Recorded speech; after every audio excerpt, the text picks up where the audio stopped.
छोटे कंपनियों रजिस्ट्रेशन में बहुत दिक्कत होता है, क्योंकि उनके रजिस्ट्रेशन प्रोसेस में बहुत सारे प्रश्न उठाते हैं कि आपके बिजनेस साइज क्या है, कितने साल से हैं, आप इनपुट टैक्स क्रेडिट लेने वाले हैं, कॉम्पनसेशन और what is it your small company, ये सब प्रश्न आता है। इसीलिए एक कॉन्सेप्ट नोट तैयार किया गया है, and that concept note today received in principle approval of the GST Council. This will bring in new registration process, which of course will require an amendment in the law. Act में छोटा सा amendment का जरूरत भी पड़ेगा, मगर वो concept note को विस्तार से पढ़ने के बाद, उसको GST Council approve करने के बाद, हम जो amendment करना है वो करेंगे।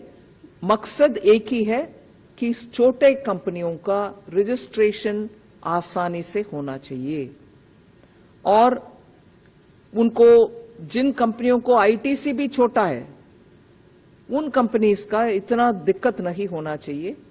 सो सिंप्लीफिकेशन को मन में रखते हुए ये कॉन्सेप्ट नोट टेबल किया गया है, and the council has in principle given it's approval. The next one, again media में बहुत स्पेकुलेशन इसके ऊपर भी हुआ, मैं इसको आपके सामने रखना चाह रही हूं। ये डिसीजन डेफर हुआ है, मगर डिसीजन मैं बोल रही हूं, विषय बोल रही हूं। क्विक कॉमर्स के द्वारा या डिलीवरी प्लेटफॉर्म के द्वारा, ई कॉमर्स के द्वारा फूड डिलीवरी जब होता है, उसमें फूड का रेट में टैक्स करें, डिलीवरी के लिए अलग टैक्स करें, डिलीवरी के लिए अलग कितना टैक्स करना है, इन सभी विषयों के ऊपर चर्चा हुआ।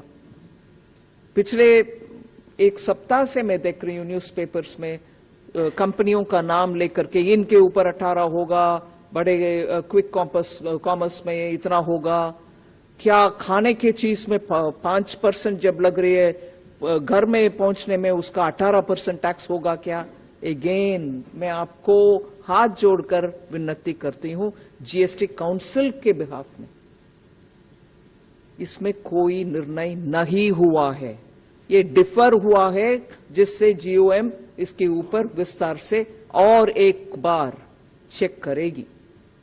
क्या क्विक कॉमर्स के द्वारा घर में खाना मंगवाना, और जब खाने की चीज के ऊपर 5% है, डिलीवरी के लिए ज्यादा होना है कि नहीं होना है, क्या है, इसके ऊपर विस्तार से चर्चा हुआ है और इसका निर्णय नहीं हुआ।